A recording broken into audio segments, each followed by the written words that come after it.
Welcome, everyone. Tuesday Night Live, Eastern Outdoors.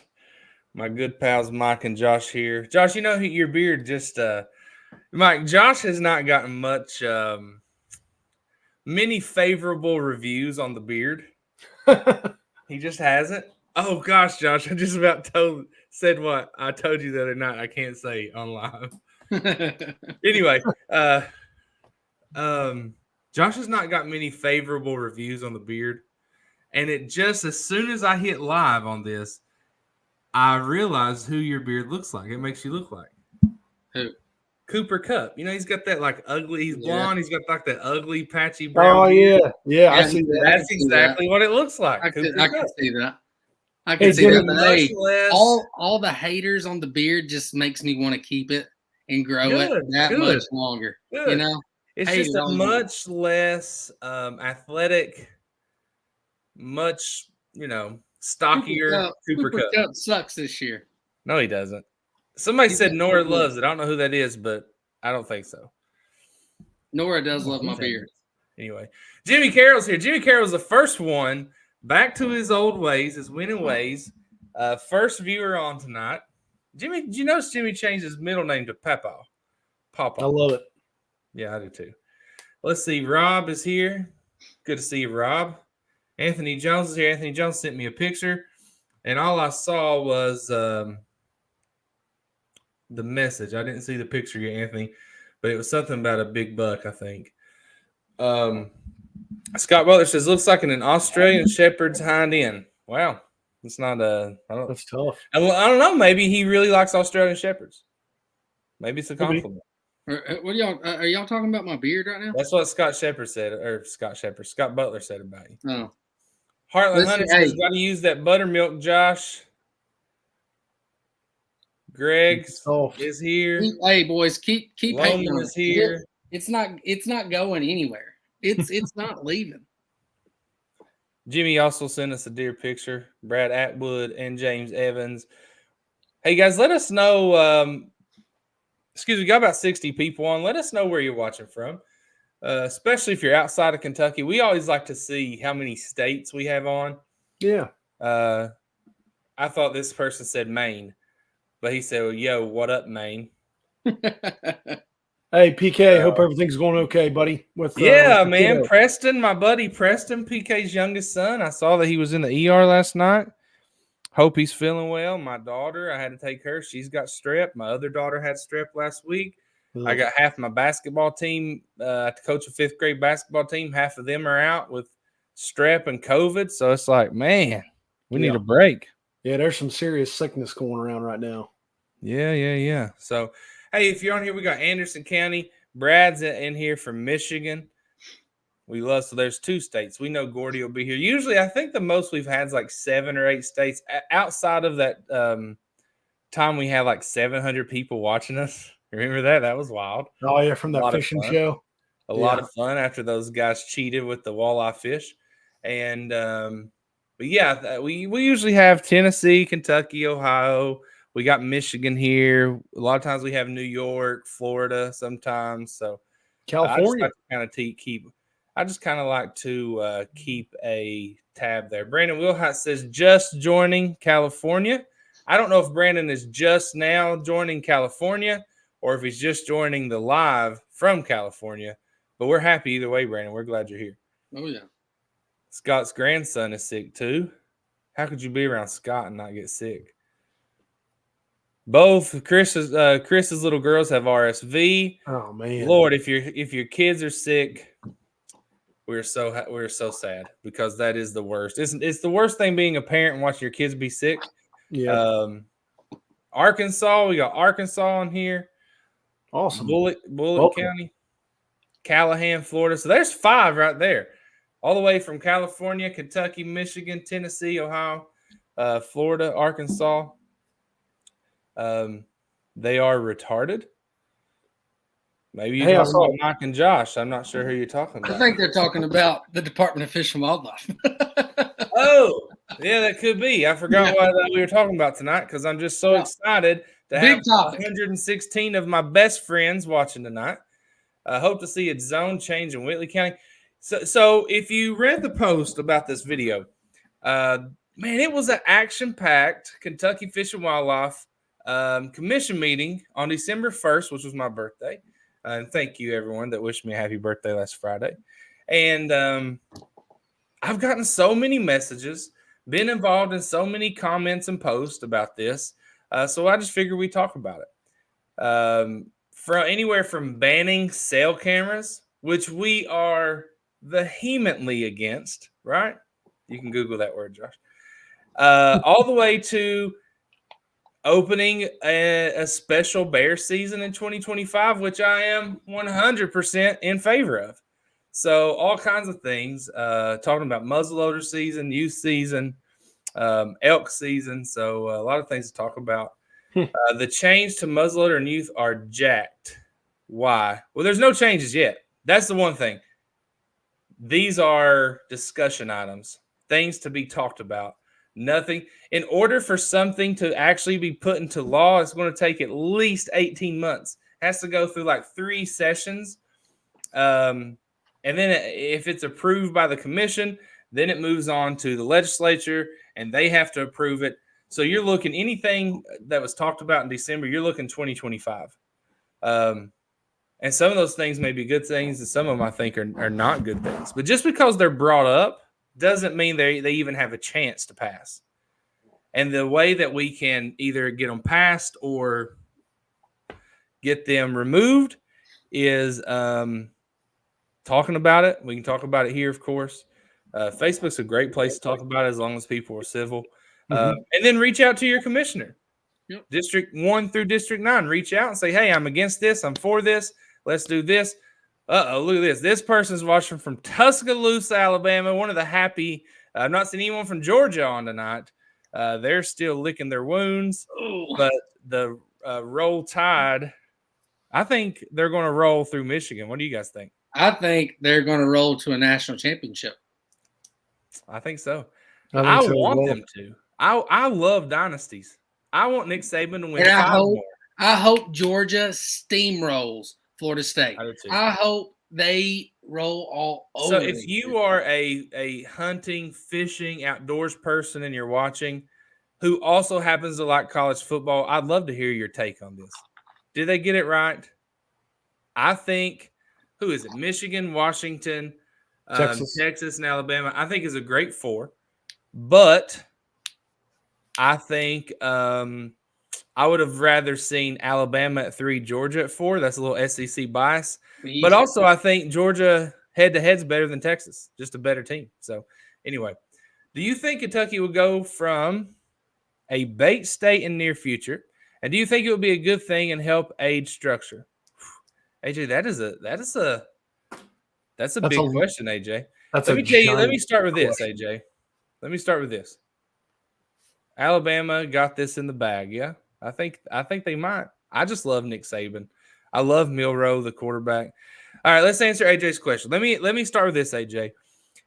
The folks that I know at Fish and Wildlife who are important at Fish and Wildlife, who are friends of mine, right?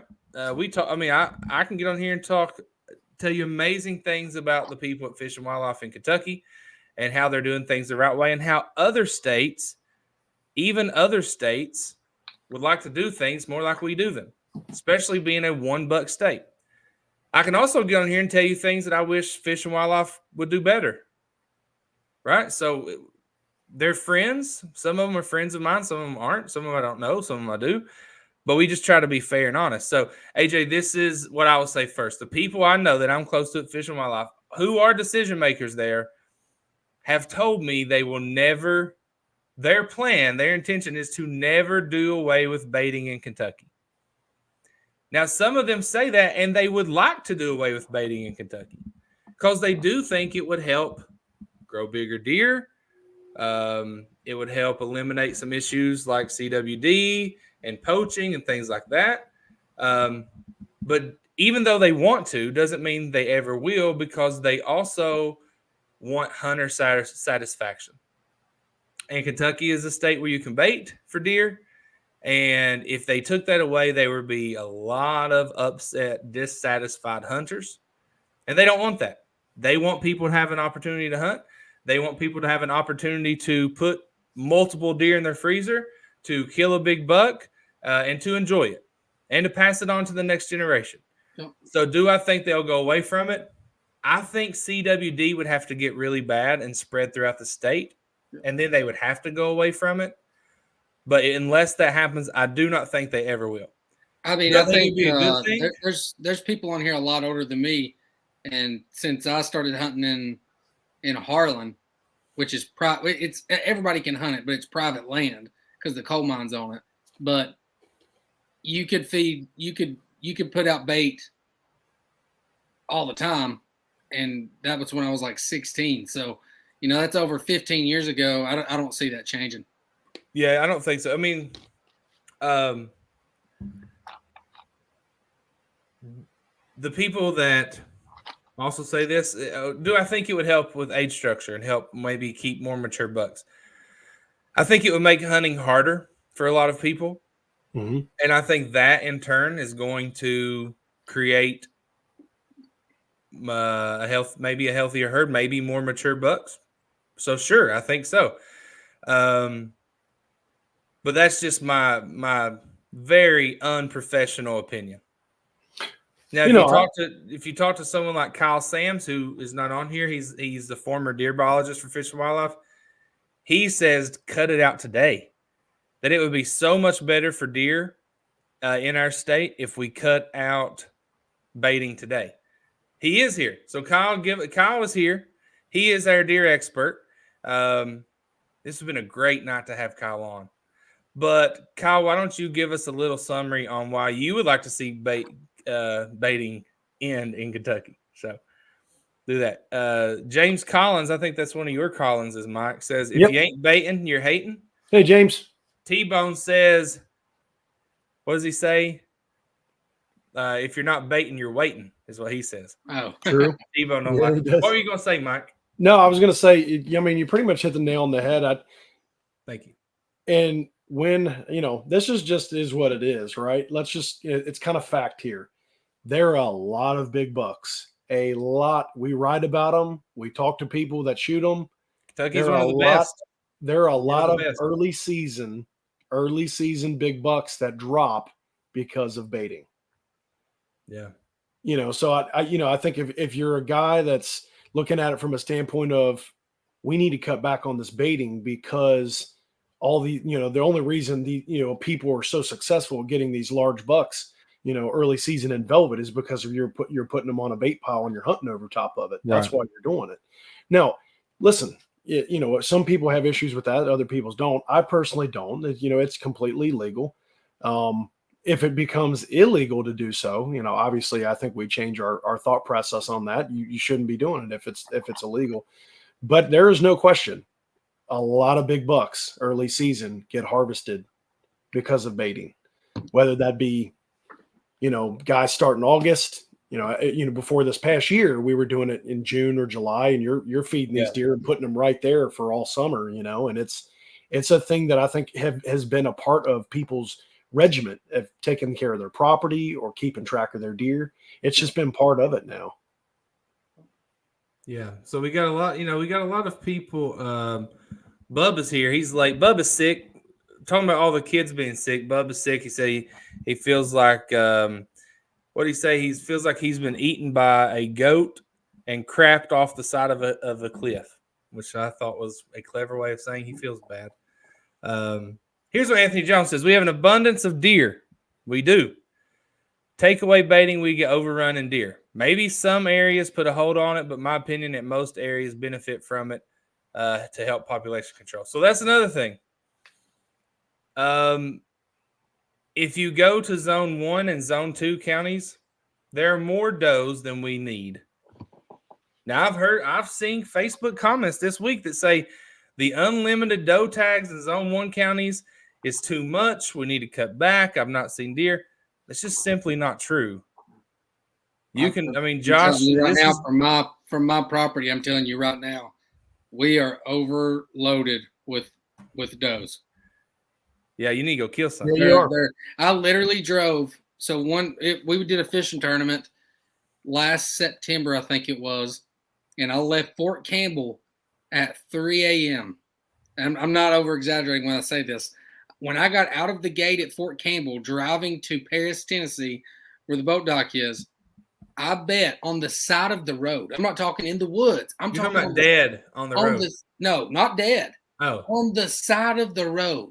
I bet we seen over 100 deer bedded down right on the side of the road. It was ridiculous. I've never seen anything. I've seen more deer driving to Paris on the side of the road than I've ever seen in Harlan County ever. Like it's ridiculous how many deer we have. It's Western Kentucky's covered. Right. No, it is. It is. And Eastern Kentucky is not. No. Eastern Kentucky, you could hunt one day in Western Kentucky and see as many deer as you will in a week hunting in Eastern Kentucky. But Eastern Kentucky has some giant bucks. Eastern Kentucky is the hardest area to hunt in the state. I've had people who follow this page that will come to Kentucky and hunt, and they go to Eastern Kentucky because they see all this open land and these, 30,000 acres of public, and they're like, "Holy cow, this is tough." It is. It's tough. So, sorry, I'm watching I'm watching all these comments. Yeah, that's what I'm trying to keep up with too. Yeah. Listen, if you have comments or questions that are very important and we skip over them, just ask them again. Just ask them again. It's okay if you say the same thing. Yeah, for sure. It's fun to chat and see everybody's comments. So I think this is a good from Arian Gregory, who has a really cool profile picture. I think he's a kayak fisherman too, if I remember correctly. He said there are also Zone 4 counties that need to be changed. I hunted Zone 4 county some, and there are herds of does there. I think that's another thing. I think right now there's one county in Kentucky. I want to say like Simpson County, maybe. I'd have to look. That is pending zone change. Pike County, I think Pike County needs to be a Zone 3 county. There are some that have, you're always going to have folks that say, I don't see deer on my place, or I don't see deer here. I used to see this, I used to see that. That's just kind of the normal ebb and flow of deer hunting, of deer herds. Things happen, whatnot. But there are some counties in Eastern Kentucky that have bounced back since 2017, which was 6 years ago, the big EHD where we killed a lot out. And they're doing great. They're doing great. You can talk to Bub. Bub says he's seen more deer now than he has in a long time. Pike County, great. Rowan County, which is Greenup County. Greenup County, dude, 2 or 3 monsters have come out there this year. That one with the crazy antler through its left eyeball, crazy monsters coming out there. So there's great hunting. It's just tough. Let's get to some of these comments. Let's talk first. While we have a lot of people here, let's go ahead and bring this issue up. Kentucky, let's talk about Kentucky's current structure of deer season. Number one, Kentucky is a 1-buck state. Now, I saw Eddie Endicott here. He said, right here, Eddie Endicott, you are allowed 1 buck. Once you get it, you're done, no matter how you take it. Eddie Endicott. Totally agree. Mm-hmm. So no matter what the season changes, if we do a 2-month-long rifle season, you kill your buck, you're done. Right? So that right there limits the numbers, almost puts a ceiling on the numbers of bucks that are going to be killed. I would really like it. If the people who only rifle hunt and they only kill their buck and that's it for the year, if they would just take 2 does. You're out there with a rifle. If you're in Zone 1, Zone 2, take a couple does with your rifle. I think that would help. I think that would help your county. I think it would help your own property. Yep. Ultimately, did you do that, Josh? Yeah. Hold on, wait. Sorry. Ultimately, you are responsible for your property, right? Fish and Wildlife is responsible for the state, but if you think restrictions need to be placed in your county, start yourself with your property, right? That's what we always say. Yep, that's what you're in control of. Yep. But Kentucky's a 1-buck state. We start archery first weekend of September. That is a great opportunity for a velvet buck. This year was September 2nd. Next year's like September the 8th or something, maybe the 9th. I don't know. So your velvet opportunity next year is not going to be as great. Crossbow season starts 2 weekends after archery season. Gun season starts the second weekend. Am I right on that, Mike? Second weekend in November? Yeah. It felt a little later this year. Yeah, so gun season starts the second weekend in November. Mm-hmm. It runs for 2 weeks and 3 weekends. Here's what I want to know in the comments. Just a simple look. You don't have to write a paragraph because we won't be able to read it. However, are you satisfied with Kentucky's current gun season? Yes or no? Are you satisfied? Put in the comments. Let's see what people are saying, and then we'll talk about it. Are you satisfied with Kentucky's current gun season? And if your answer is no, let's do this first. If your answer is no, is it because it's too short, too long, needs to be moved? What do you think? A lot of yeses. I will go ahead and vote I am. And I'll tell you why. 3 weekends, 2 weeks. Josh and I grew up in a place where I thought Eastern Kentucky hunting was the best hunting in the world growing up. I didn't know until I grew up and moved around a little bit that it was actually not the best, right? It's hard. But the people there love it. I mean, it is a huge part of the culture in Eastern Kentucky. And, everyone works everywhere, but it just seems like the jobs that people have in Eastern Kentucky take a little more of their time and are a little more physically challenging than a lot of parts of the state, right? They're probably, if you look at jobs and salaries in Kentucky, Eastern Kentucky probably makes less money than the rest of the state. And so I know guys that they get those 3 weekends to hunt and that's it. Or maybe they just get Sunday to hunt, 3 Sundays. So I will always, and Bub is on here and he can tell you we've talked about this, I will always be a 2-week, 3 weekend, middle of rut supporter of gun season because I know people that's the only time they get to go. Yep. And that's their best chance of killing a deer. Yep. Mm-hmm. And if you want, and here's the thing, if you want to move deer gun season just so you have a chance to kill a bigger deer, that's really, to me, that's not a great reason. Right? Because it's not just about the big deer killers. I know people that's killed deer all their life and never killed anything noteworthy, right? They never anything that you would stop your scroll on Facebook for. But they go hunting every November and they love it. And they should have that opportunity. So that's why I think you're kind of describing me here. Because I'm not as far as big bucks, I don't get like huge monster bucks. But I enjoy doe hunting throughout the season, and I get my 1 buck a year. This was the first year in 2 years that I've gotten a buck, but my bucks are typically not 140s, 150s, 160s. It's probably that 3.5-year-old that's right around the 130, 135 mark. And I like to harvest 2 or 3 does a season. So you're kind of hitting me like right on the head there. So you're describing me. You know what? With your kids being busy with sports and your job and your wife's job, you don't get to hunt as much as you want. Sure. You love to be out there all what? How many days is that? 2 weeks, 17 days or something like that? 16 sure. days? Yeah. I think the other thing too, if people say like you either want to shorten it up or I've seen a couple people say like instead of doing 2 straight weeks, do like 3 consecutive weekends. The thing is like we were looking today, and dude, probably I'm taking a wild guess here, but at least over 75% of our deer are harvested in those 2 weeks, roughly. So if you shorten that up and you did that for consecutive years, the population's probably going to get a little out of hand. Well, if I you think move, it's perfect. I wouldn't touch it. I'd keep it. It is. Look, Mike and Josh and I, we will tell you straight up, we're not experts. No, we just have this platform where we try to talk about it, and we have experts like Kyle Sams that maybe we talk to sometimes.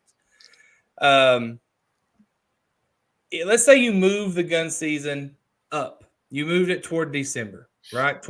You get to catch the tail end of the rut and you hunt post rut with a gun. There'd still be a lot of deer killed.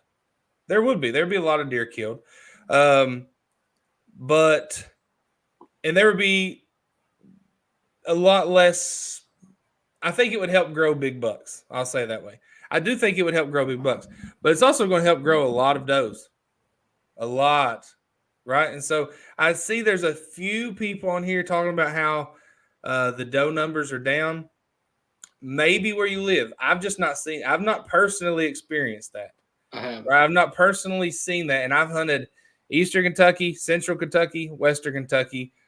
And there's not a place I've been that I've not seen way more does. Even in Eastern Kentucky, I've seen that. Well, the other thing too, like Mike's an example of, like I was saying, like if you cut down rifle season, the population's probably going to go, like after years and years, it's going to probably get a little out of hand.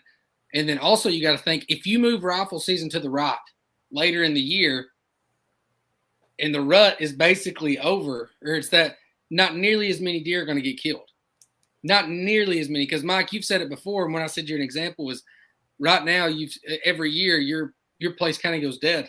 Yeah. So if we had rifle season right now, there's a good chance you're not harvesting that 10-pointer you killed this year. No. Yeah, I can guarantee you. I can guarantee you that won't happen. All right, let's go back. Let's look at Kyle's comment here. Kyle Sams. Kyle says, if you want to control population, kill the female portion. Now, some of you are against that. And I want to know listen, after I read this, you read it for yourself. Kyle also said who would be in favor of a doe-only rifle season. Like, obviously not make a rifle season doe-only, but have maybe a 3-day rifle season that was doe-only. I love that idea. But here's what he says. Sadly, roughly 54% of deer killed are bucks. That percentage has been increasing over the past 10 years, which means a lower antlerless harvest. This is because most folks want to take bucks, and that's okay. You can. I really hope the percentage of antlerless starts to increase. I would love to discuss why that is important. Too much to type.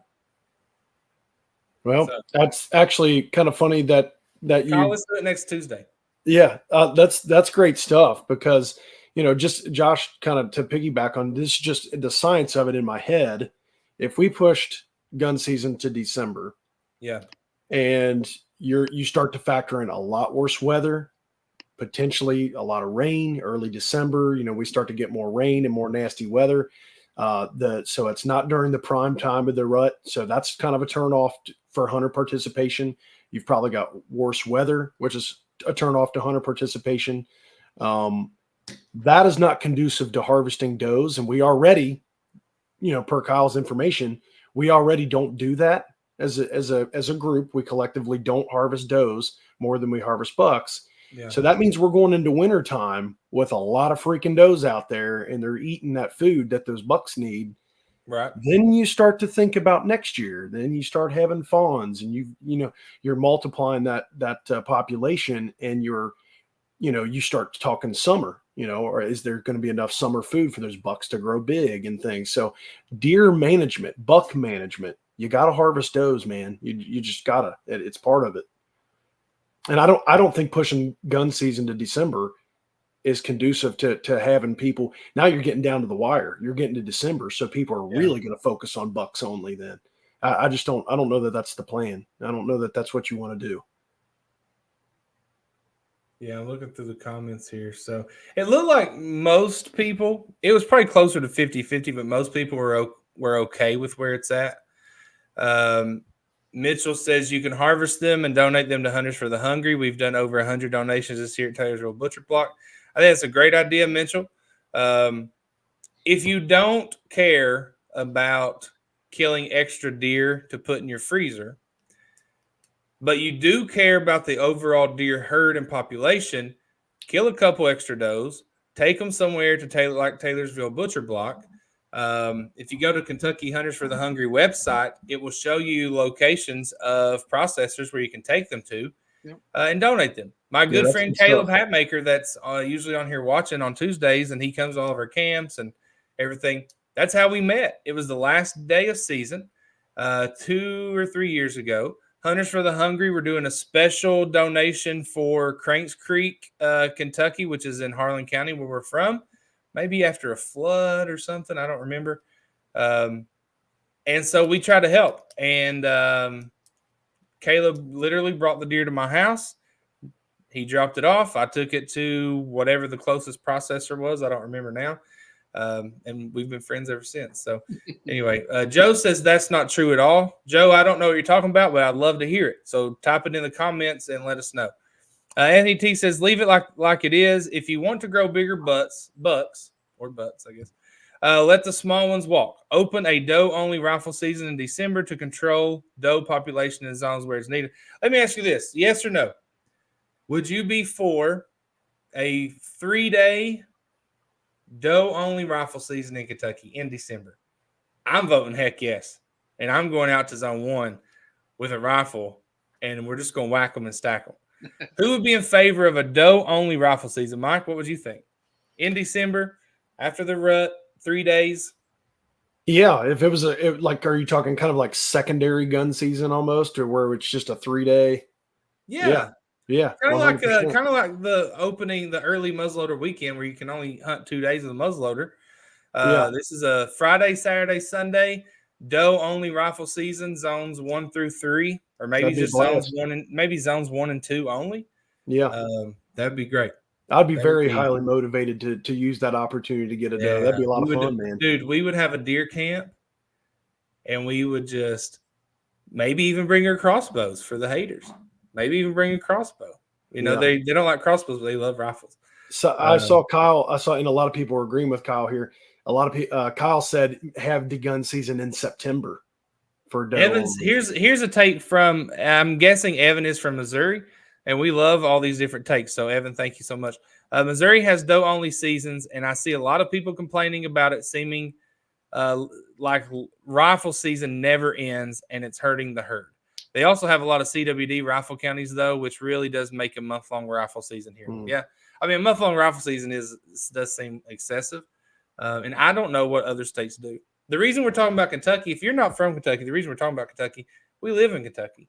We hunt in Kentucky, right? I think I don't know how Fort Knox is, but Fort Campbell is a great example of doe-only areas. And if I'm not mistaken, once they reach a certain number or a time of year, they change areas from either sex to a doe-only area. And I don't know if it still is. I don't think it is. But it used to be you had to take a doe before you could get a buck, and it's shown that it works because, anything about Fort Campbell is good. Yeah. So Joe is not happy about killing too many does. He says it does not make unlimited bucks. He also said Tom McMillan owns McMillan Outfitters, kills big bucks, doesn't shoot any does. That's Joe. We totally understand. We're not even saying that, even if we increase doe harvest, I mean, I'm not saying our big bucks are going to increase, but it does. There is research, science-based facts that balancing out the doe to buck ratio helps grow bigger bucks, helps have more bucks around, right, Mike? I think I read, where was I reading this? Maybe NDA, I'm not sure, National Deer Association, that ideally you want around a 2 to 3 does for every buck. Mm-hmm. And I also saw someone talking earlier, I think on Trinity Shepherd. If you don't follow Trinity Shepherd TLC Outfitters, he has a live show on an hour before us, so his starts at 8 Eastern. And someone was on there talking that, if you have way more does on your property than bucks, those big bucks, they're never coming out during the middle of rut, because as soon as those does come by, they're on lockdown. And then the doe leaves and they have another one on lockdown, and they're never coming out of their home area there. And that's why they don't get killed sometimes. You have too many does. Kyle says Kentucky is a fair weather hunting state. When there is bad weather, cold or rainy, hunters don't hunt. And that's 100% shows and harvest results. Let me say this. Yep. I've gotten to know hundreds of hunters over the last 3 years. We've been doing Eastern Outdoors since April 2020. So 3.5 years, a little more than that. I've gotten to know a lot of hunters. And a lot of them talk a big game, like they hunt a lot and they do a lot, but let it rain, let it snow, let them be tired, man, they keep their butts in bed. I know so many that I've got to know. Hey, I'm including myself. I've done that several times. But I know so many hunters that when I get to know them and we hunt together, I'm like, what? Like, yeah, you but don't even hunt that much. Here's the thing, especially when you take like rifle season, for instance. Like I usually take a week of vacation, and you hunt like 2 or 3 days. And one, it's exhausting. It is exhausting to get up at 4 a.m, walk into the woods, sit there all day, come home, go to sleep, get back up at 4. And you hit like day 3 or 4, and you're like, you wake up and you're like, man, I'd really like to sleep in today. And then you do, and then you kind of regret it, but it's like, man, I feel great. That's another reason, though. That's another reason why we have more bucks than does killed. So you go out there opening day of rifle season, you kill a buck. You go, you find it, you field dress it, you drag it out, whatever, take it home, process it, drop it off processor. You say, you know what, tomorrow I'm going to go out and kill a doe. 5 o'clock comes early, right?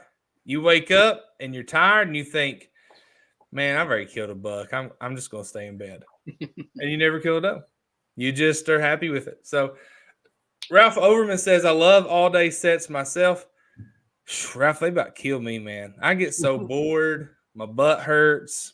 My feet hurt. Hey, I'll say I hated when I lived in Eastern Kentucky. Kills me. Eastern Kentucky, I hated doing all day sits because you'd see like, well, for me, I'd see like 2 deer in 3 days. Like it was miserable.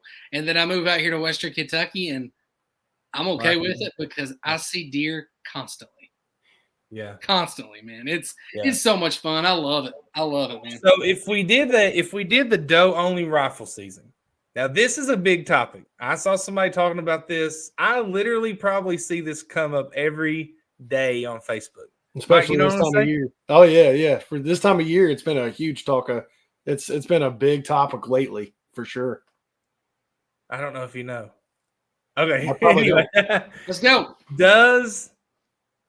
So Kyle said killing a doe in September seemed to be more favorable to hunters. Some people say, no. You don't kill does till December. Or no. They say don't kill does till December because they don't want you to kill them during the rut. Some people don't want you killing does after the rut because they say now you're killing 2 deer. The one that was in its belly and the doe. But like Kyle Sands pointed out, the timing doesn't matter. Because that doe you killed in September doesn't have the opportunity to get bred in November. So anyway, the timing doesn't matter. Here's what he said. I added that only in September, according to a survey I conducted on Kentucky hunters, was more favorable than any month. January was second. Biologically, it wouldn't matter on timing. Would you rather see it in September or January, Mike? And is that what you were talking about? Yeah. So basically, I kind of agree that September would probably be a good time to do that. I like that too. I think it would be, for one, I just think it would be a lot of fun. It would be motivating. Like I would really like to do that. Like that'd be so much fun. Just to know that it's like, hey, I'm going out with my rifle. If I see a doe, it's going down. Like it's, because I get as much joy out of seeing a doe and harvesting a big mature doe as I do a buck. I really do. I get pumped. I get jacked. I'm shaking. After the shot, I'm shaking. So small doe. It's fun, man. I love it. See, I would rather have it in January just because it's colder. That's my biggest thing. I hate dealing with the hot weather. Chris just said the same thing. Kelsey says, I mean, it's a question that gets brought up. Why would you kill a doe after it's been bred? Because it tastes like good. Kyle said, biologically it doesn't matter though, because if the doe is bred in November, you kill it in December. If you killed that same doe in September, I mean, you essentially are killing its future child anyway, right? Like you just taking it out of the herd. Mm-hmm. So it's just not pregnant at the time, right? Essentially, right. I think another thing that, we have a lot of comments on what we need to do, like what Fish and Wildlife needs to do on this, that, and the other. And I think, if I'm not mistaken, I looked. How many deer were killed during muzzleloader, roughly, or modern rifle? 98,000. I think, if I'm not mistaken, only like 4,000 of them were public land. Oh. I think. So that means over 90,000 are private land. Right. So my question is, the big thing for me is, we can say what the Fish and Wildlife can do, but dude, I put like 90% of it on what are you doing for your farm? Like, how are you managing your farm? It's not just what Fish and Wildlife is doing. It's like, what are you doing? Are you harvesting does? Are you shooting smaller bucks?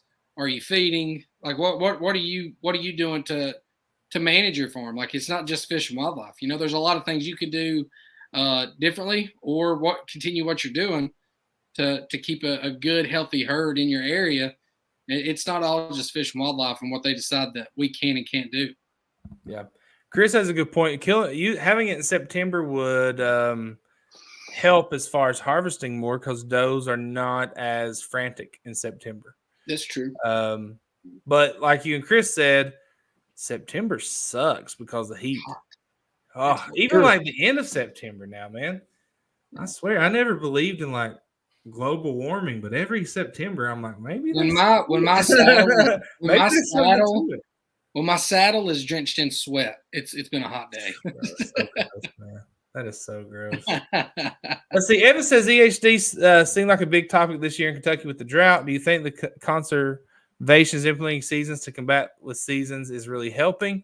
Haven't seen any evidence that says it works. I've not really heard of much EHD this year, Mike. Have you? Not really. It doesn't seem like it was as heavy as a topic as definitely past seasons. No. I've not seen many cases. I've not really heard of any public cases. I mean, there's always a case of deer being sick and some weird things going on.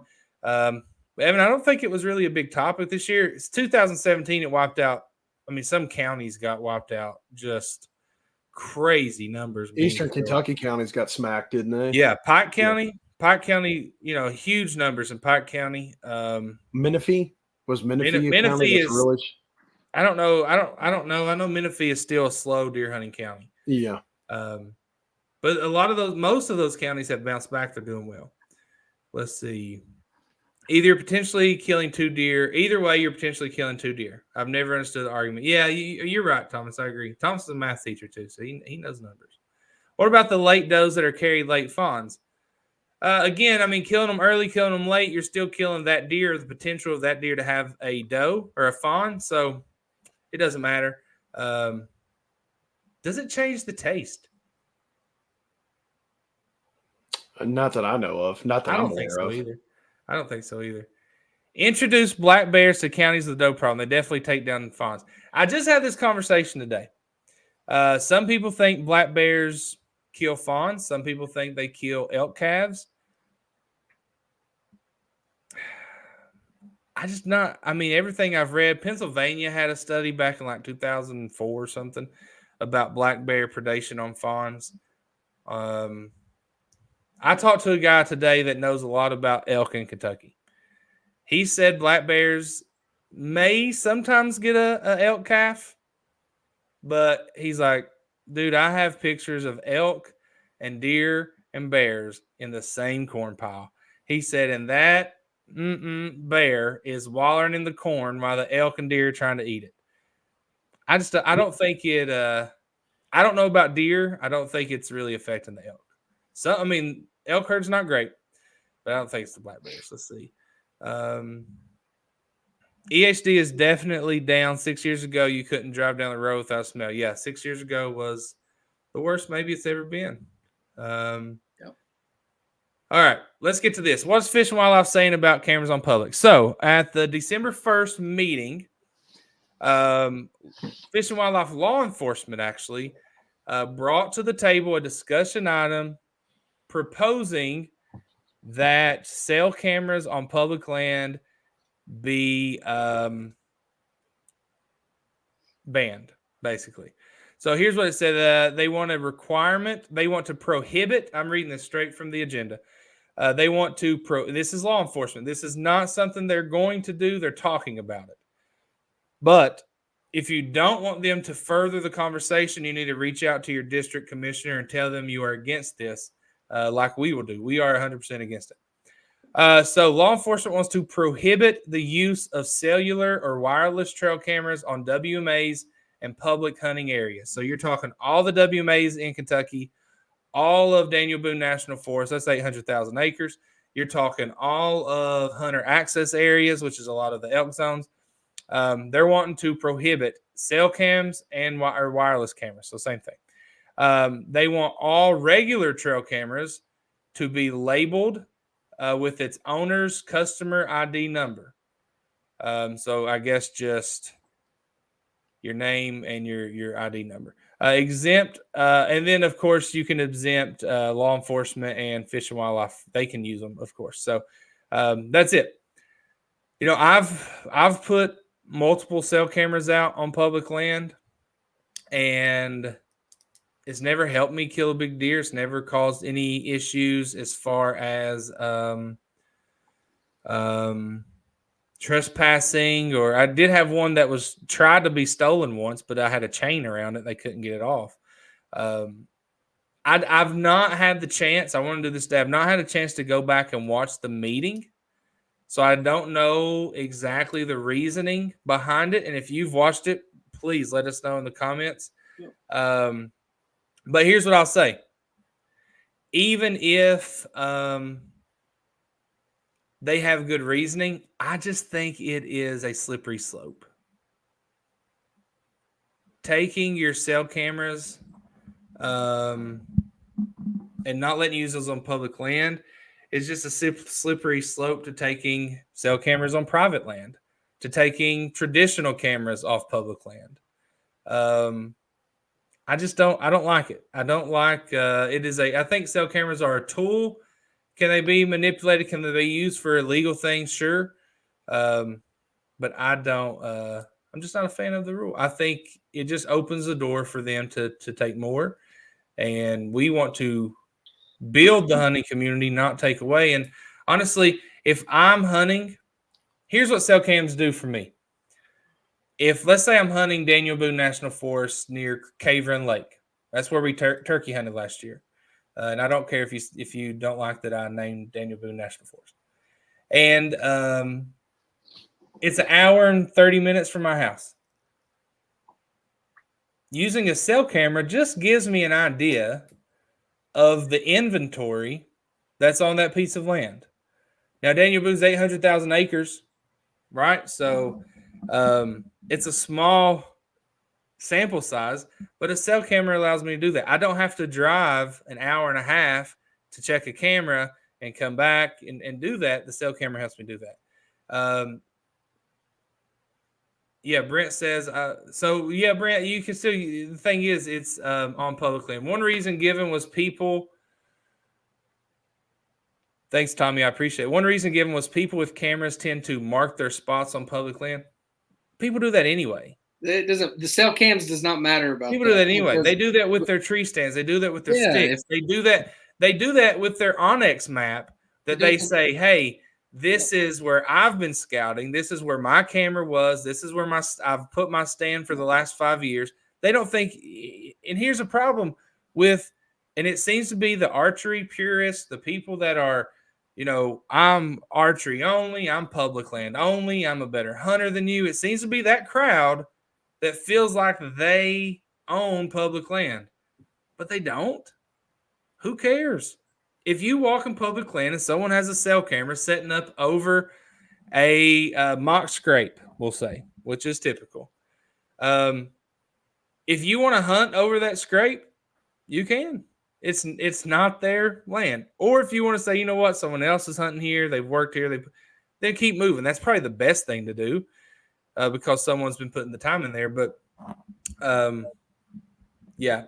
When it comes I'm all about that's the thing though, is I'm all about like hunter etiquette, and it's like when me and you hunted I think it was clay a couple years ago on opening day, and there was hunters from like Illinois or Indiana, and we asked them where they was going, and completely opposite from us, but we just wanted to make sure. But if I run into you and you get smart over your spot because it's yours, I'm gonna go hunt it. 100% I'm going to go hunt it. Yeah. If I see I see cell cameras all the time. I'll usually wave at them, right? Smile, give them a thumbs up, keep going. I've never seen a cell camera and hunted that same spot. One is because guess what? If I saw that cell camera, there's a lot of people seeing that cell camera, and the very first thought is, ooh, this must be a good hunting spot, right? They know something. So no, I'm not going to do that. Also, if you've put cell cameras out on public land, there's one time that you get a lot of deer on camera, and it's at night, right? So it's not, do I understand people want to mark their spots? I will just tell you that as soon as someone opens up their Onyx app, hold on, I'm going to open mine. And as soon as they press their thumb on the screen and that red X pops up and they type in deer stand or tree stand or deer sign, they feel like that's their spot. So they don't need a cell camera to feel that way. Corey this is my Onyx for Kentucky, right? I feel like every one of those are my spots. I feel like every one of them are my spots. But I've also given away half of them. Corey asked, he said, is it improper etiquette to check the SD card? I absolutely say yes, it is. Listen, you shouldn't be messing with someone's camera whatsoever. You didn't pay for it.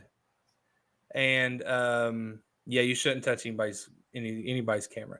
I've had people take SD cards and it just really makes you mad. All right, Ricky says he fully disagrees. Rick, let us know why you disagree. Hey, we love disagreement, bro. Yep. And it's totally fine. Let's see. If I see someone's camera, I keep moving, give a thumbs up. I think so. I think it's inconsiderate of someone who spent their time scouting money and hard work to get to the area and try to get info. James Dixon says, agreed, 1,000%. It's not yours. Don't touch it. Here's the deal. Personally, I think if you come up on someone's camera or tree stand, and all of us who's hunted public land, heck, there's even private land I hunt in Harlan that people have tree stands on. Yep. Mm-hmm. The only time I've ever hunted near one is in Harlan. There was a tree stand, and it was bear season, and it just provided good cover. I didn't climb it, but it was just in a great spot where I had better vision and better shooting lanes. So I sat under it or to the side of it. I would never climb in someone's tree stand. One, I don't trust a tree stand if I didn't put it up. I barely trust the ones I put up and then I use. And two, if someone has scouted that spot. Now, this is me personally. You can hunt wherever you want on public land. But if you're hunting public land, you come upon a cell camera, mock scrape, a tree stand, a ladder stand, whatever. I'm moving on for two reasons. One, I respect the person that put that there. Yep. I have the utmost respect for anyone who goes to public land and works their tail off and kills a deer. I don't care if it's a spike. I don't care if they just killed a doe. I have so much respect for them. And I just don't want to do that to them. I don't want to take over their spot. And so I think if you see that, you should keep moving. But if you want to hunt under it, go for it. Ricky says, a respect for hunters just for the fact I'm a Harlan County hunter as well. Lots of people know where I like to hunt and have put people in my stands. No, yeah. Okay, Ricky, I agree with that. I thought you were saying you want them to ban cell cameras. I thought you were saying you disagree with what we're saying. Okay, I got you. Yeah, I'm with you, Rick. I don't think you should hunt someone's stand if they've put in the time, but it's not illegal. So as long as you're morally okay with it, then go for it. It's just not me. I just couldn't do it. Me either. There's no way. No way. Yeah. Yeah. No. Evan said, thoughts on cell cam banning argument being about privacy issue. It's public land. There is no privacy. Well, so here's the thing. Here's what some people like to do. One of the best places to hunt on public land is a good fence row. Right? Mm-hmm. I love finding a private land fence where there's a nice pinch point that deer coming over to public land on. I would never in 1,000 years shoot in the direction of or kill anything on the private land. But as soon as that deer crosses into public, it's fair game, and I will. The problem is there are people who will set their tree stand right on the edge of that fence line, and they don't care to shoot one 10 yards over on private. That's wrong. That's illegal. That's poaching. That's trespassing. Shouldn't do it. Some people don't care to put their cell cameras facing the private land. That is a privacy issue. So maybe we should just say, well, I think that's probably already a law that you can't be putting a cell camera on private land, right, when you are not the landowner. Even if you put it on a tree on public facing private, yeah, that could be a privacy issue. Right, Totally agree. Yeah, and people shouldn't do that. Yeah, I have seen many. I can tell you 2 public land areas right now. I'll just tell you, Griffith Woods. I think it's in Cynthiana. I've seen that. Now people might have permission. Rich W. May. I've seen the same thing there, and maybe it's permission to hunt both. I don't know, but if you're putting your cell camera where it can see private land, if you're putting your tree stand right on the edge of private land, I don't think you should do that either. Yeah. And that's probably what they're getting. And someone said it's a lack of enforcement. Well, just because there's not enough game wardens or enough enforcement to go around doesn't mean you should just take that from everyone, right? So I disagree with it. I think the number one reason I disagree is I think it's opening a door that you start taking tools away from hunters. Right. Right? And I just don't think that's I don't think that's a door we want to walk through. I agree. Because where does it end there? What if law enforcement comes back and says, hey, you know what? Taking those cell cams worked, but it'd be better if we took all cameras off public. Yep. And then they come back, you know what? That's really helped public land. What if we just outlaw cameras in general? So I just don't think that's I don't like it. And I'm like you guys, if I come up on someone else's tree stand or something like that, I'm going to keep moving.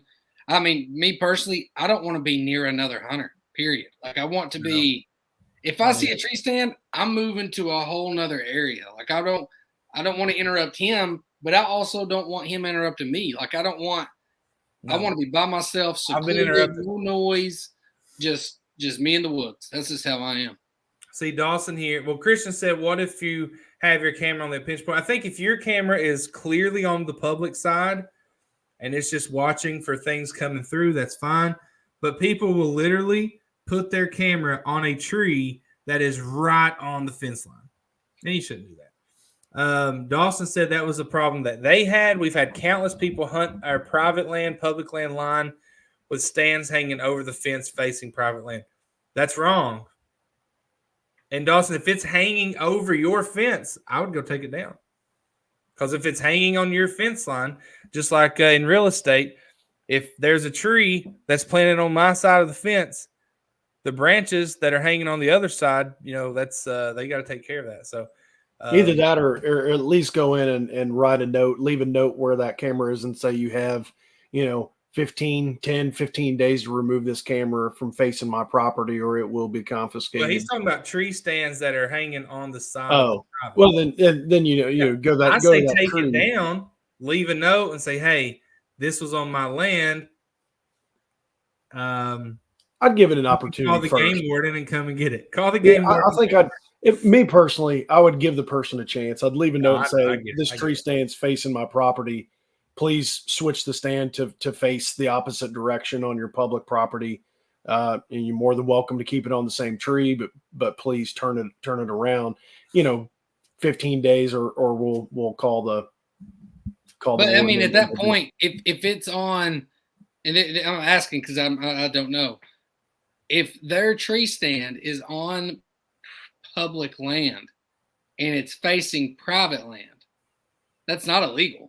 It's not. You'd have to catch them shooting on your property for it to be bad. Like I get that, but I'm saying like at that. Hey, so there. Well, I mean, this is an issue of technicalities, I guess. So if you are in a tree, let's say you're in your saddle, okay, you're in your saddle. Oh, hold on, the light went off, and you're hanging on the side of the tree that's on private land. The tree is on public, but you're hanging on the private side. Yeah. If your butt. That fence line goes all the way up vertically. If your butt's hanging over, you're illegal. You're on their property.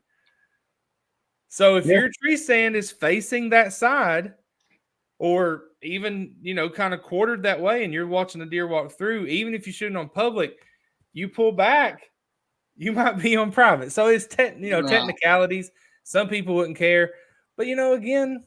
You shouldn't. But here's the thing is you should, if you're hunting public land, I'm okay with hunting close to a property line. Yeah. But if you're that close, you're wrong. Like, better. Right. You know better. There's no reason. There's been some states that have banned the use of cell cameras, and from what I can gather, these states are out west. There's been major droughts out west. Yeah. So what people do is literally put their cell camera on a watering hole, and when that animal goes to the watering hole, they go hunt it. Now that is encroaching on fair chase in my mind. This is a question right here. So go ahead, Mike? It just kind of reminded me of, there's been some discussion in our comments right now. So if a watering hole, which is bringing a deer to the exact placement that you need it to be, if you're placing your camera at that watering hole and then you also hunt over top of that watering hole, is that the same thing as hunting over bait? No, because it's a natural occurrence. But could one, and this is just playing devil's advocate, could one say, because you have that pile of corn under your tree stand, it's physically leading that deer to that one spot? Could that be a way for law enforcement to open a door and say? I think the watering hole is more comparable to a food plot than a bait site. So when I hear, here's the thing: if you go and you dig, if you dig a hole in the ground, and put a little kiddie pool in it and fill it with water, that's the same thing as baiting. But see, I'm talking, if you go and there's a small pond, that's not. Does that make sense? Yeah. So here's a question. So would you argue that taking drones away is a slippery slope as well? So let me read the taking the drones away. Here's what that says. Prohibit the use of aircraft, drones, helicopters, airplanes, etc. So if you're using your helicopters to scout, you need to stop. For taking fish or wildlife and use of drones on WMAs in public land areas. So what this is doing is, let me look here. This is not, basically what this is addressing is scouting with the drone or just flying over public land. And it's on public land. Take with aircraft. Yeah, so it's on public land. You can do what you want on private land, I guess. Excuse me. So it looks like, I think I'm reading this correctly. So it looks like they're prohibiting the use of drones on public land, not private land, but to scout for deer. It does say on private land you can use drones to find and recover deer. It does not say you can do that on public. It would be nice if they allowed that, but public land has to have some restrictions, right?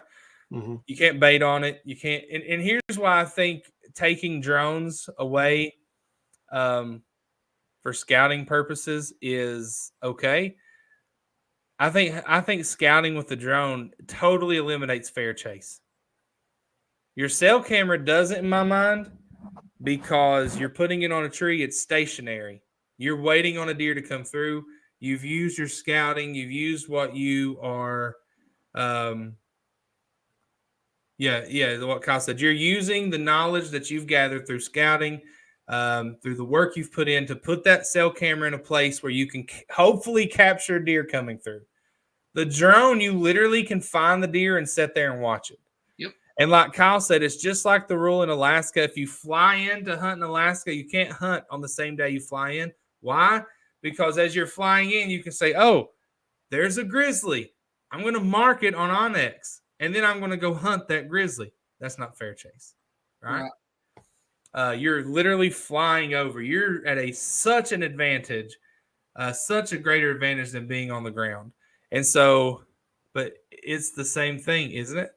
The same thing as what? It's not. If I can fly over top and I can see a deer where a deer is located and pinpoint that deer and go in on that deer and kill that deer because of the drone, because of what I've seen that day, that's just not hunting. That's not fair chase. You've given that deer no chance because you have not entered the woods. If you walk in and stalk that deer and see it bedded down and shoot the deer and kill it, well, that's actually hunting, but not flying some kind of aircraft over and spotting it. I don't think that's fair. Evan says, what's the difference between driving the road and spotting a giant velvet buck and making a move on it versus using a cell camera or a drone to locate, then making a move? That's a good question. Go ahead. I was just going to say, I think using drones to locate deer, I'm 100% A-okay with that. I don't see any issues with trying to, as in, not locate deer, as in they're alive, as in you shot it. To recover them. To recover 100%. Recovering deer. Because that's a good thing. You're trying to recover your harvest. I mean, it's already hard enough if you accidentally make a bad shot. You know, if you wait it out and then you're able to use a drone to find it, I don't see any issue with that. I think that's a good thing. I also, just real quick, seen someone earlier ask, they said, if you find a camera on your private land, what do you do? You keep it. If you as a new private landowner, I don't care who you are or what it is. If you put it on my land, I'm taking it.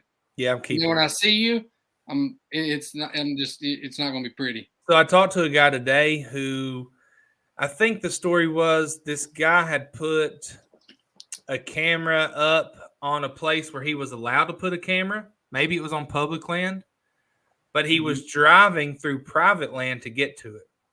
And not just any private land. He was driving through private land where this guy was actually deer hunting, where he had a bait side out. He had a blind sitting there. This guy was just driving right through it. The guy also tore down some fencing. And so the guy was going to get in trouble for trespassing, for tearing down fencing, whatever. But instead, he went and he helped repair the fence and put it up and everything, and said he just couldn't get to the camera any other way from what I gathered from the story. And the guy gave his camera back and everything was okay. But even if you put your camera somewhere or you've done something that's legal, but you have to go on someone's private land to access it. If you're watching yourself move on Onyx and you see yourself drifting over on private land, if you choose to stay on that private land or use it for a shortcut, that's trespassing. If you put your camera 5 yards over on private land and you have zero bad intentions, your intentions are relevant, right, to what's legal.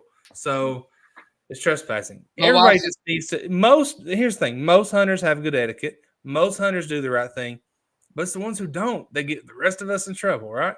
Well, Tony's uncle was telling me he lives in Hazard. He owns like 100 acres, and he was hunting, and he ended up, someone drove through his property, so he got down, and when he got there, he knew that the gate was locked on the back side of the property, so they were stuck at the gate. And I guess he had left the gate open for a while, and they had been using his property to get to a piece of land to hunt. Yep. And they couldn't get through. And he basically told him, like, look, dude, like, I don't care how many times you've used it. You're coming through my property. Like, you got to find a different way to get there. Like, I don't know, man. You just got to, you can't trespass. It's just. So Brandon here says, I'm against baiting, drone use, and trail cameras. They ultimately make hunting about the kill and not the hunt.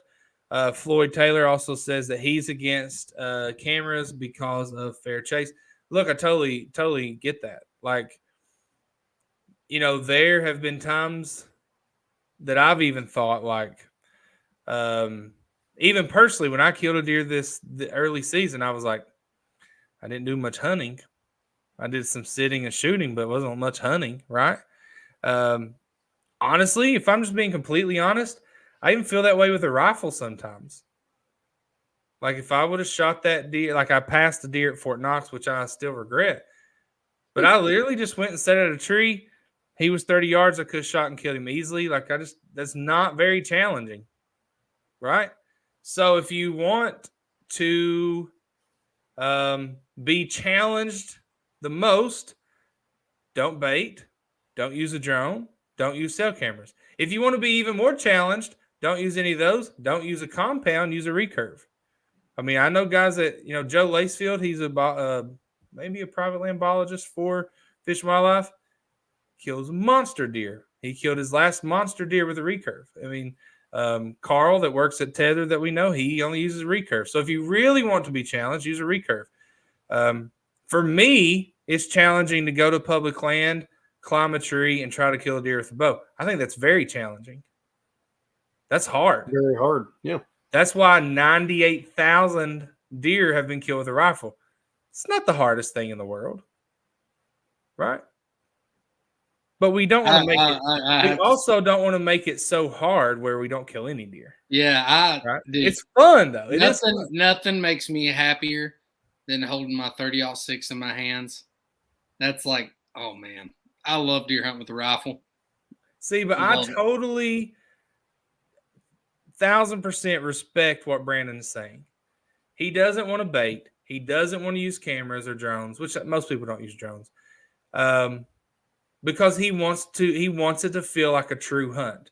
He says his next venture is using a stick and string, a recurve bow. He says, I know it's going to be a journey. I 1,000% respect that. What I don't like is when someone says, they talk like that, but then they act like everyone else is wrong for hunting the way they hunt, right?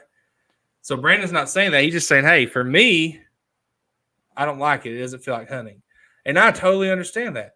Yep. But I'm not against rifle hunting. I actually would love to go tomorrow and shoot a deer with my rifle. If I could go in the morning, I would do it.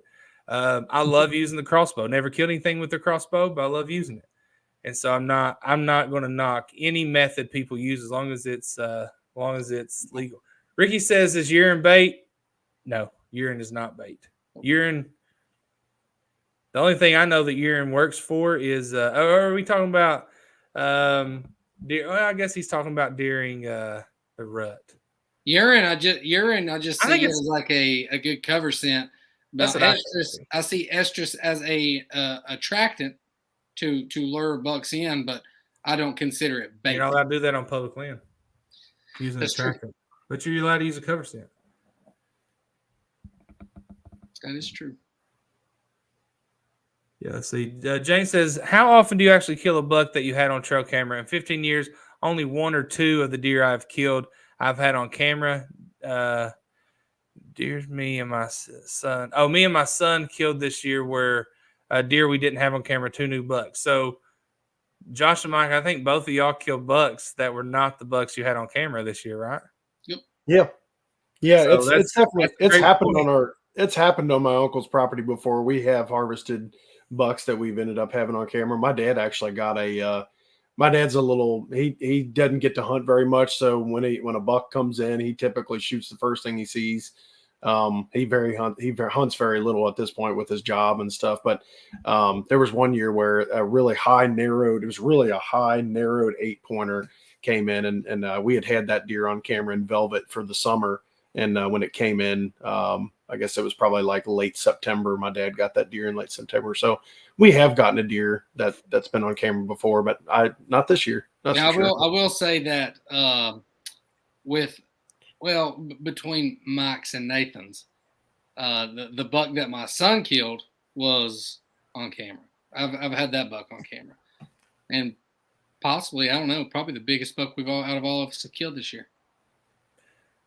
That's funny. Micah Seavers is 100% right. I was confused by Ricky's question. Micah says urine is a lure.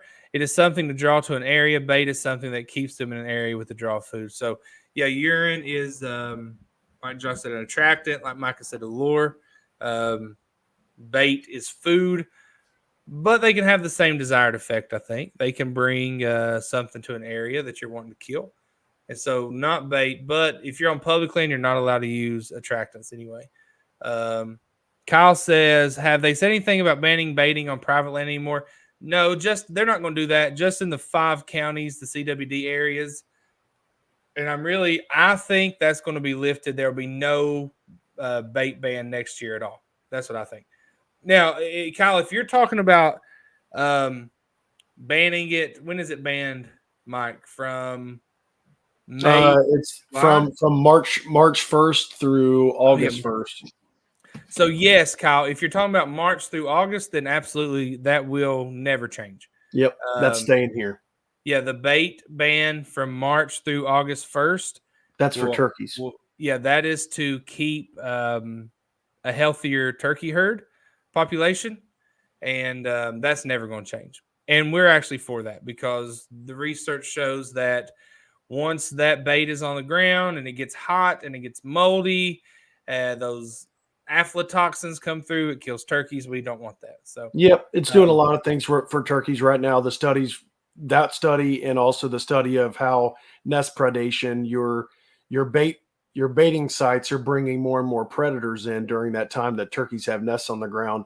And turkeys are using that feed site as well. So they have the propensity to nest within the vicinity of that feeder. And that feeder is also attracting more predators. So you've got turkeys and predators and feed all in one condensed area. All your nests are being taken by the nest raiders. So they're trying to do away with that to give those turkeys time. And I will say, I think there was a lot of confusion throughout the summer with that. I know a lot of people that were baiting throughout the summer that didn't realize that was something put in play. If you care about turkeys, don't bait during that time.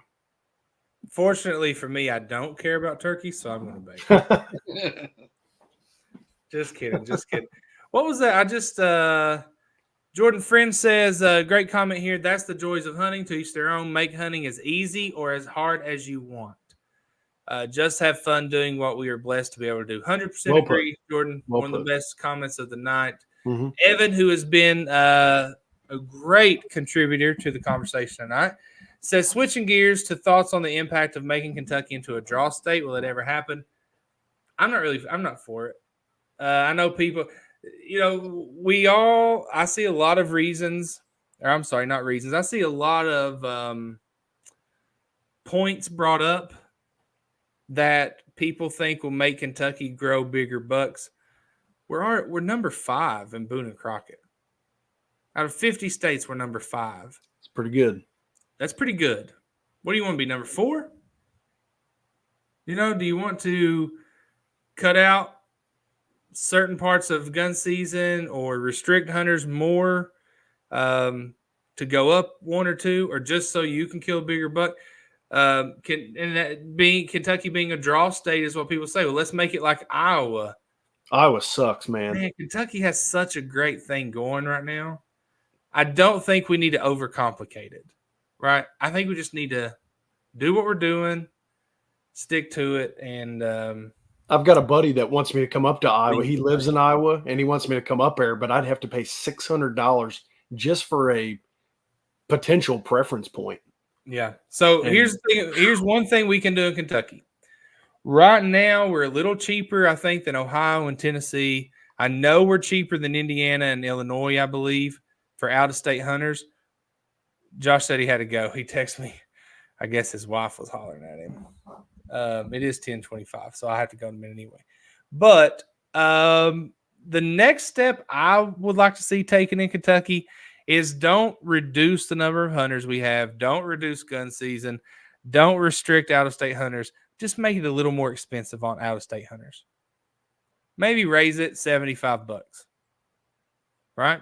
If they're going to come here and hunt, and we are number 5 in Boone and Crockett, we're overrun with deer in parts of the state, let's just make it a little more expensive on them. I mean, it's not going to matter. Yeah. If they're planning for the year, let's just make it a little more expensive. $7,500 increase. Draw state for deer, Kyle, like Iowa. where you have, you put in preference points. I think Iowa, they said that you could hunt there like 5 times in your lifetime if you put in every year. Yeah. Yeah. Man, it's so expensive. I can't believe how expensive it is. Yeah.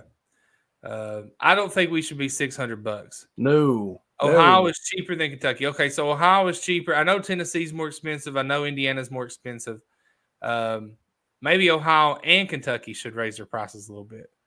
But here's the thing. People love Ohio. Guys, we're a better deer hunting state than Ohio.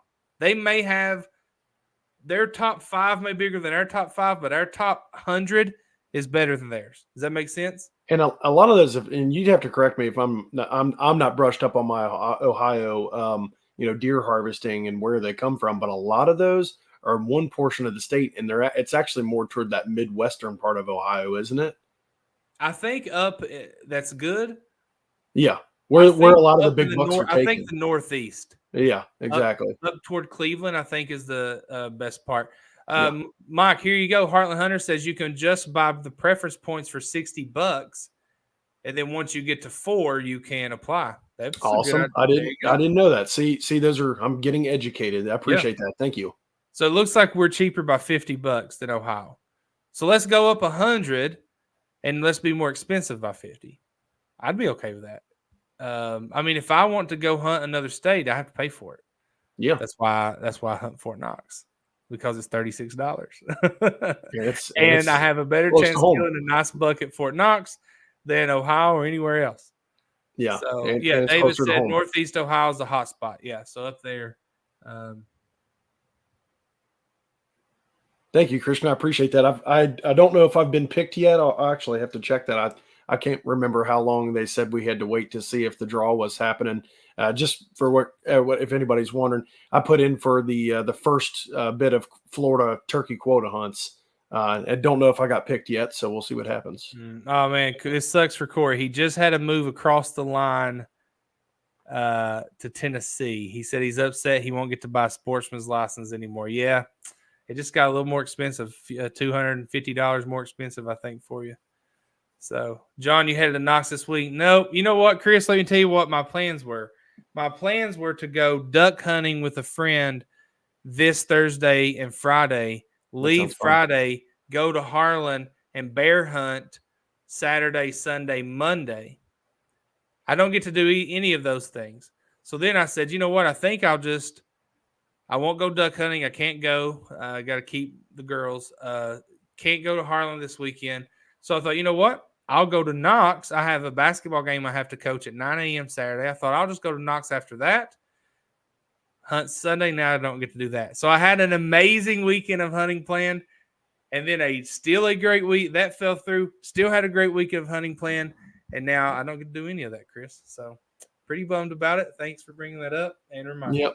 Yeah, we were supposed to go bear hunting together, but I know I had to call and tell you that my daughter's got a competition in Columbus, so my wife's taking her to that, and then my boys have basketball games Saturday, so and I'm a coach in one of them, so it's things are happening.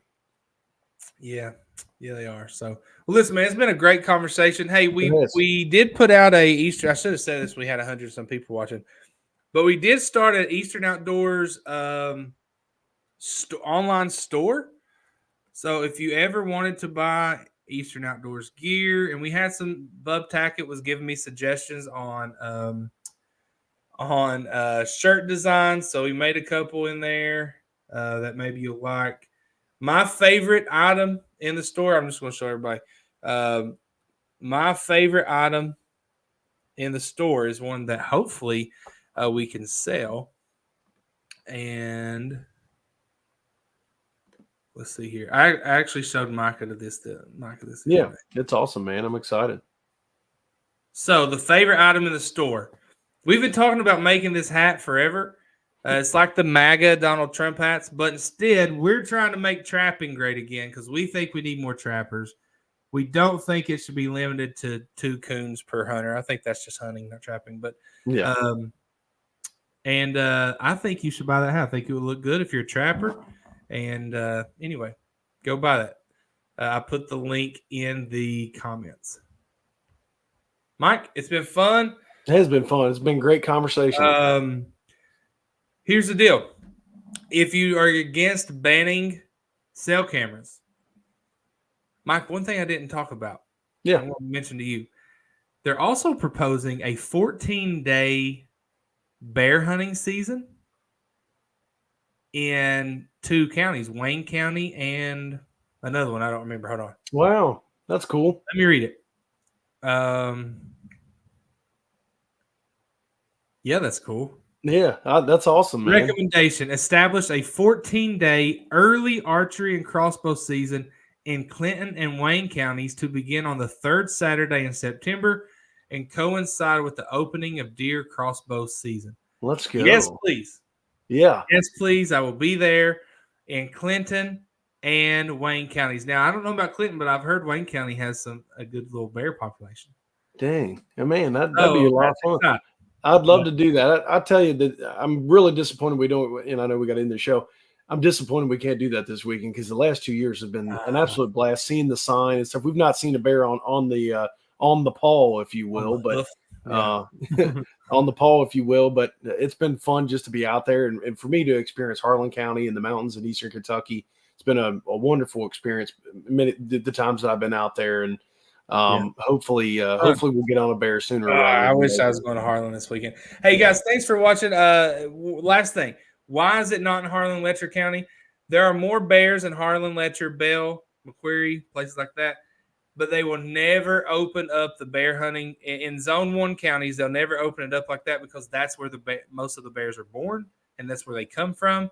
And we don't want to eradicate them. I know that the Harlan Countyans and Letcher Countyans and Bell Counties, they want rid of the bears. But people like me that used to live in Harlan, I like to go back and hunt them. So I don't want to kill them all. I just want to kill one a year. But anyway, we appreciate you guys. Listen,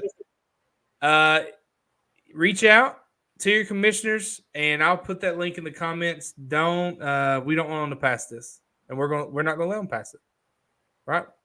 And if they don't listen, that's not good. You got to listen to your constituents. So anyway, Mike, I appreciate you. If you send us a deer picture, remind me, and I'll show it next week. It's already 10:30. We got to go.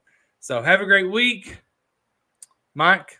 Enjoy the weekend. And if you were here tonight and you're a new viewer, or you're regular but you've just been talking tonight and you usually don't, come back and join us next Tuesday. We'd love to have you. Everybody else, have a good one. Real quick, muzzle loading this weekend as well. Get after the deer. Let us know if you kill a doe. Let us know if you kill a buck. Either way, send us some photos. And go visit the store and buy a shirt and a hat. It'll feed my kids. See you guys.